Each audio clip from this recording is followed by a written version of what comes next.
Quelle stratégie pour améliorer les programmes de vaccination en Afrique? Des experts en santé issus de 11 pays d'Afrique ont tenté récemment de répondre à cette problématique.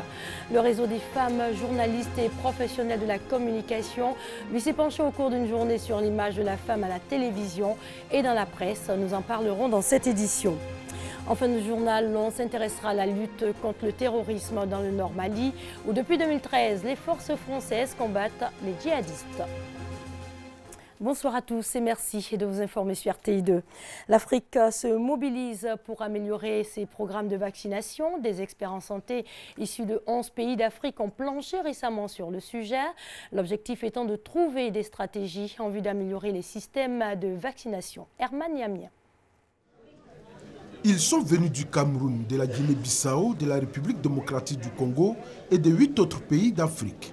En prenant part à cette conférence régionale, initiée par l'Agence de médecine préventive et Gavi, ces spécialistes de la santé ont une lourde responsabilité. En Afrique subsaharienne, les programmes de vaccination sont pénalisés par des infrastructures déficientes, des équipements insuffisants, des services de base inadaptés et un manque de personnel qualifié.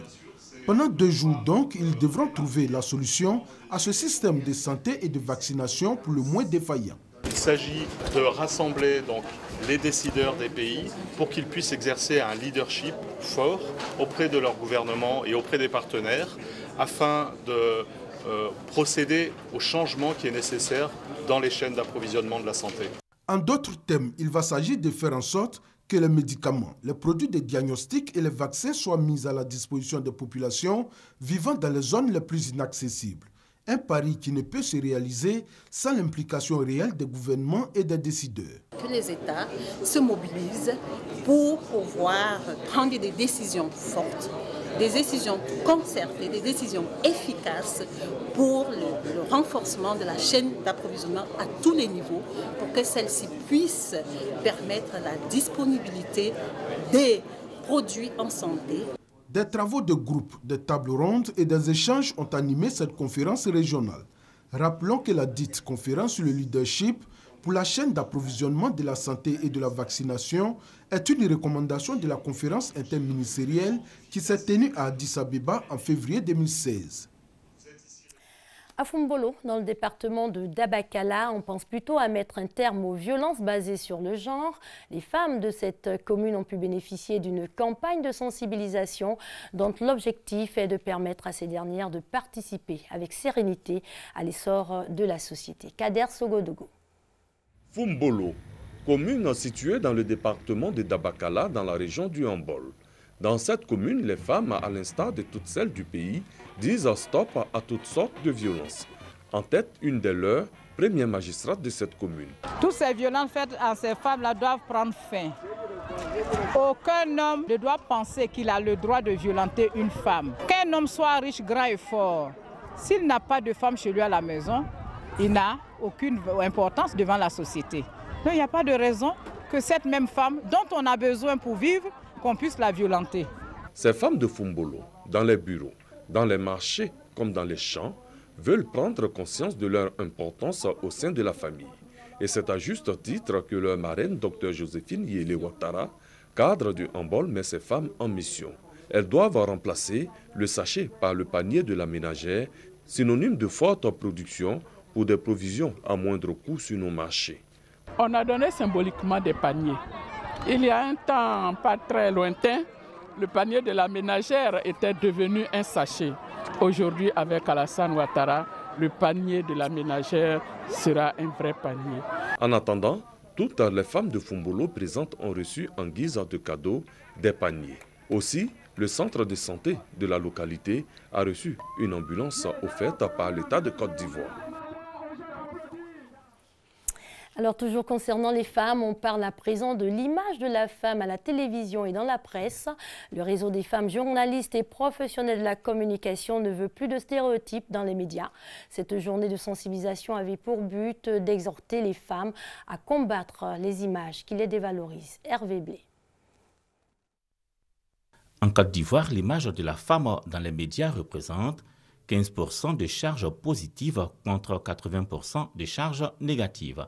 Constat réitéré au cours de la journée de sensibilisation sur l'amélioration de l'image de la femme dans les médias. Une image jugée réductrice, parfois injuste et dépréciative. Pour changer cette donne, l'UNESCO, l'ONU Femmes et le réseau des femmes journalistes et professionnelles de la communication de Côte d'Ivoire se mettent ensemble. Les femmes, le plus important, c'est leur contribution et ce qu'elles ont dans la tête. C'est ça qui doit être mis en avant. Et cette journée vise justement à sensibiliser sur cette question afin qu'une importance soit davantage accordée à ce que les femmes valent que ce qu'elles sont. Pour Euphrasie Yao, la ministre de la promotion de la femme, de la famille et de l'enfant, il est possible de faire face aux images stéréotypées peu valorisantes pour la femme. Nous considérons la femme comme une actrice de développement et de paix. Oui, nous le pouvons. Si nous décidons de positionner les femmes dans le processus de prise de décision, nous sommes en train de travailler à la demande du président de la République pour qu'il y ait au moins 30% de participation des femmes à tous les niveaux de prise de décision, notamment au niveau du processus électoral. Cette journée de sensibilisation sur l'amélioration de l'image de la femme dans les médias s'est terminée par l'engagement des patrons de presse, directeurs de publication, hommes et femmes de médias, à promouvoir une image positive des femmes, l'égalité des sexes et à mettre en pratique la charte pour une meilleure représentation des femmes dans les contenus et institutions médiatiques en Côte d'Ivoire. Et pour être journaliste ou professionnel de la communication, il faut bien sûr avoir été à l'école.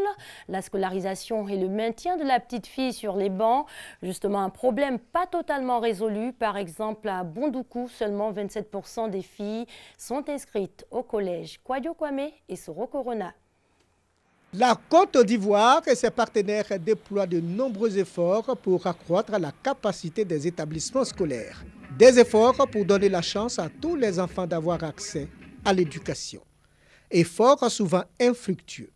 Le sexe féminin, connu pour être une victime innocente de certaines pratiques révolues. La non-scolarisation donc de la petite fille est toujours d'actualité dans le pays.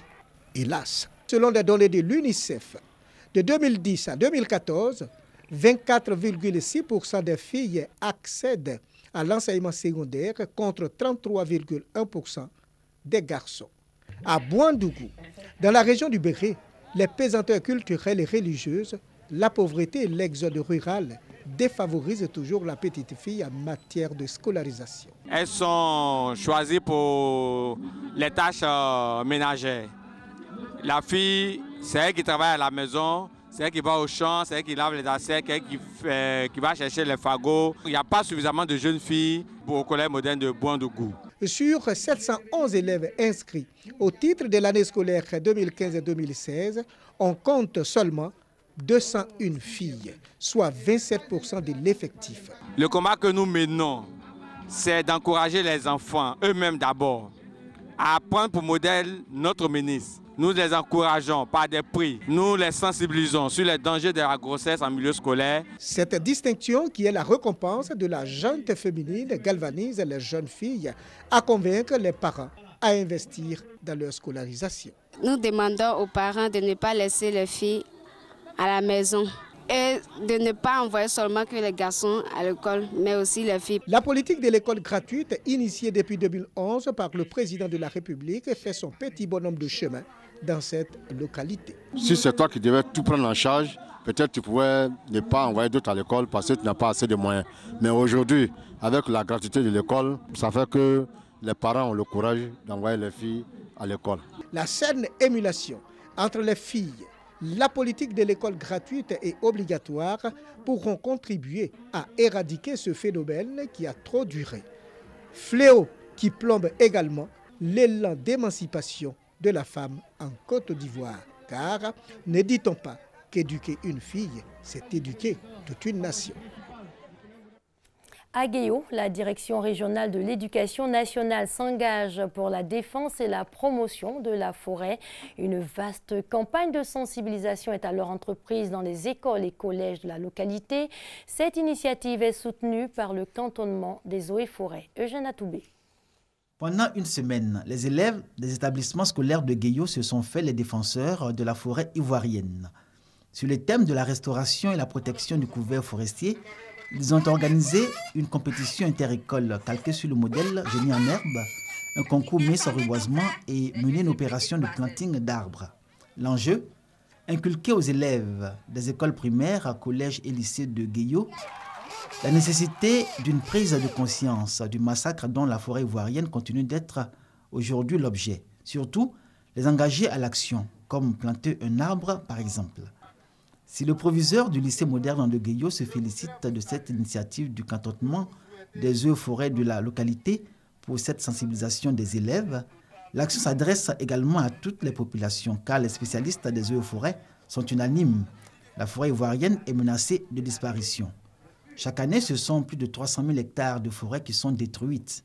Le gouvernement mène des actions en faveur de la promotion du reboisement et du code forestier et y exhorte les populations. En guise de réponse, le proviseur du lycée de Guéyo, Touré Mamadou, engage tous les établissements de la ville à se doter chacun d'un espace vert. Et pour sa part, le secrétaire général de la préfecture de Guéyo, Ropé Grégoire, exhorte le cantonnement des eaux-forêts de Guéyo à étendre l'opération à l'ensemble des villes, villages et campements du département. Un mot de sport en bref, 20e édition de la Ligue des champions africains, première journée des matchs de poule au stade Champrou. La SEC Mimosa a été battue par le WAC Maroc du Maroc, le représentant marocain, le Wiyad Athletic Club. 1-0, le but a été inscrit en première mi-temps sur un corner. La SEC qui démarre difficilement cette ligue. On termine cette édition par le Mali, où depuis 2013, les forces françaises combattent les djihadistes. Malgré quelques succès, les groupes islamistes sont toujours actifs. L'ennemi invisible de la France dans le nord Mali. Reportage. Au milieu du désert malien, cette patrouille de l'armée française va à la rencontre des nomades. C'est un moyen pour eux de recueillir des informations, mais aussi de réduire la menace que posent les bandits et les djihadistes. Cette femme leur parle des bandits qui auraient tué son frère. Après leur départ, j'ai dit à mon frère, j'ai peur de ces gens. Mais mon frère m'a assuré qu'ils n'étaient pas dangereux, qu'ils étaient nombreux par ici, mais qu'ils ne nous feraient aucun mal. Les djihadistes des groupes liés à Al-Qaïda, comme Aqmi et Ansardine, ont contrôlé la région pendant 10 mois avant d'être chassés par les soldats français début 2013. Mais ce mouvement islamiste ressurgit régulièrement en s'en prenant notamment aux bases de l'ONU déployées dans le pays. 3 Français sont morts en avril dans l'explosion d'une mine au passage de leur véhicule blindé. Le but du terroriste, c'est de chercher à déstabiliser l'État en fait, en faisant des actes de terreur. Donc forcément, ils vont chercher à déstabiliser le pouvoir qui est en place, à décrédibiliser la force. Mais c'est parce qu'on est unis en fait qu'on arrive à reprendre la main petit à petit. 3500 militaires français traquent les djihadistes dans une zone du Sahel répartie sur le Mali, le Tchad, le Niger, le Burkina Faso et la Mauritanie. Avec des moyens limités, ils comptent notamment sur des drones pour surveiller cette zone grande comme l'Europe. Les combattants islamistes profitent de l'immensité de la région. Les Français n'ont pas réussi à couvrir la grande région désertique au nord du Mali, où ces groupes ont pu se cacher, se regrouper et commencer non seulement à se consolider, mais aussi à étendre leur territoire au-delà des frontières, comme au Burkina Faso et récemment en Côte d'Ivoire. Depuis l'attaque de la station balnéaire ivoirienne de Grand Bassam le 13 mars, le Sénégal, autre pays frontalier du Mali, est régulièrement cité comme cible potentielle d'attentats. Avec les embuscades mortelles contre les forces de l'ONU qui se multiplient, la France semble encore loin d'avoir rempli sa mission. C'est la fin de cette édition. Merci à vous de l'avoir suivi. Excellente soirée sur les antennes de l'RTI, la marque du service public.